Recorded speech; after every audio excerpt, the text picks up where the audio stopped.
7 फरवरी शनिवार। यह है रैन बसेरा और जगह का नाम है बदलापुर। कल सौभाग्य से मैं आया था। बदलापुर ये जौनपुर में है विधानसभा। बाथरूम अच्छा है बना हुआ और रहने की अच्छी सुविधा है। और यहीं जिला सामुदायिक स्वास्थ्य केंद्र भी है और बच्चों के खेलने के लिए भी बनाया गया है यहाँ पर। कल जहाँ मैं रुका था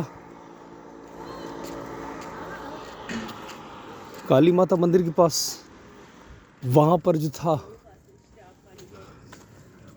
कंबल नहीं था तो ठंड के बाद जगता सोता भी था।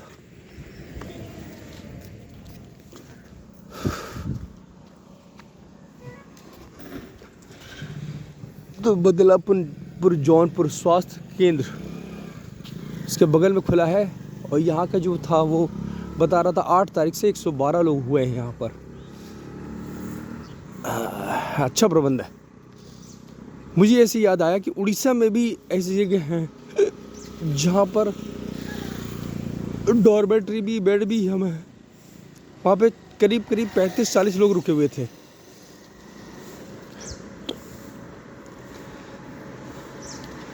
कटक में, हाँ कटक में जब निकल रहा था तो मुझे नौजवान ले गया तो बुला के कि चलिए आप हमारे यहाँ चलिए। तो उसके आधार पर कह सकता हूँ है अच्छा प्रबंध। इसमें कोई भी शक नहीं है कि योगी और माननीय कहना चाहिए मुझे।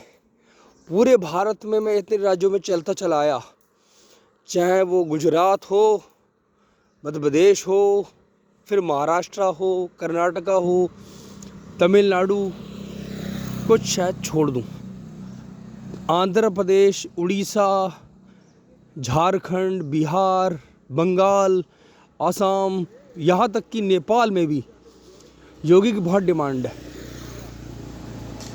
तो माननीय योगी हो गए। मैंने एक आध बार हंस के कहा भी था लोगों से कि मैं योगी से मिलूंगा, कहूँगा एक्सपोर्ट इम्पोर्ट का बिजनेस शुरू कर रहा हूँ, आपको 6-6 महीने के लिए इन्हीं सब प्रदेशों में भेजूँगा। मुझे हमारे लोग हंसे भी, लेकिन जो मुझसे कहा ना बुराई करके यूपी में चोरी डकैती बलात्कार तमाम चीज़ें ये होती हैं वो होती हैं, हमने कहा पहली बात सुन लो, पाकिस्तान से ज़्यादा आबादी है, 24 करोड़ की आबादी है, पहली बात। दूसरी बात, सबसे ज़्यादा मुसलमान भी यूपी में ही रहता है, 7 करोड़। तीसरी बात कि योगी जी ने जो करा, अब योगी के आने से पहले तो कभी यूपी के समाचार छपा नहीं, कभी तो देखा तूने, सुना नहीं, फिर अब क्यों? और आखिर में खुद स्वीकार भी कर रहे हो कि तुम्हारे भी गड़बड़ होती है, तो सुधारने वाले व्यक्ति ऐसे ही चाहिए योगी।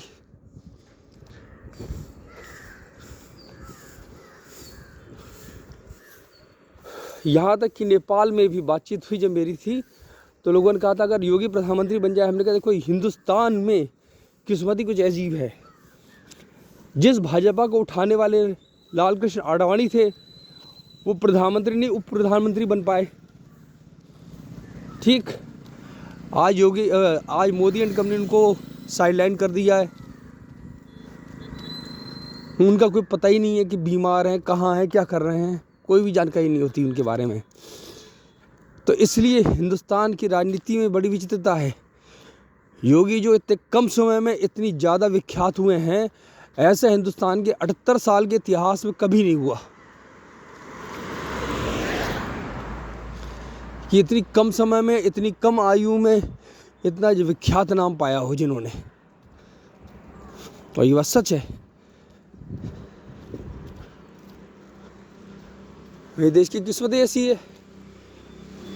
नेहरू के गड़बड़ घोटाले के बाद, मरने से पहले तक प्रधानमंत्री गद्दी बने रहने के बाद भी जब लाल बहादुर शास्त्री आए थे तो क्या स्थिति थी सेना की उस समय, और उस समय 65 का युद्ध झेला था, सीधे लाहौर पर चढ़ दौड़ी थी सेना।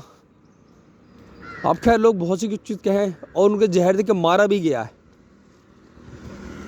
तो बहुत कम लोग होते हैं कि जो उस जगह पर पहुंच पाते हैं और जिनसे, और लाल बहादुर शास्त्री जी ने ही कई चीज़ें प्रारंभ करी थी। एक तो देश की जनता को दिक्कत ना हो तो उसके लिए राशन कार्ड उन्होंने शुरू करवाया था कि सबको राशन मिलता रहे कम से कम। उसको ख़त्म करा बीजेपी ने। पीएसी बनाई थी ताकि इन मुसलमानों को कंट्रोल कर सके।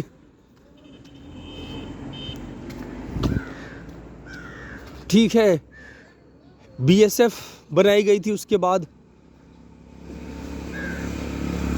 सबकी हिस्ट्री है, सब लाल बहादुर शास्त्री शुरू करा था। लाल बहादुर शास्त्री जी ने एक शब्द दिया था, जय जवान जय किसान। आज की नौकात वाले उसकी नकल कर रहे हैं, जय जवान जय किसान जय विज्ञान। अपना कुछ नहीं है। तो ऐसी बहुत सी चीज़ें प्रारंभ करी थी शास्त्री जी ने उस समय। मैं ये नहीं कह रहा हूँ कि अच्छा नहीं होता, लेकिन होता है। हिम्मत करके युद्ध करना उस ज़माने में बहुत बड़ी बात थी, जिसको नेहरू एंड कंपनी ने उसको बिल्कुल होमगार्ड बना दिया था देश की सेना को। तो योगी अगर देश के प्रधानमंत्री बन पाए तो मुझे शंका है इसमें कि नेताओं की टीम फौज ऐसी खड़ी है जो कभी होने ही शायद न दे। जय भवानी।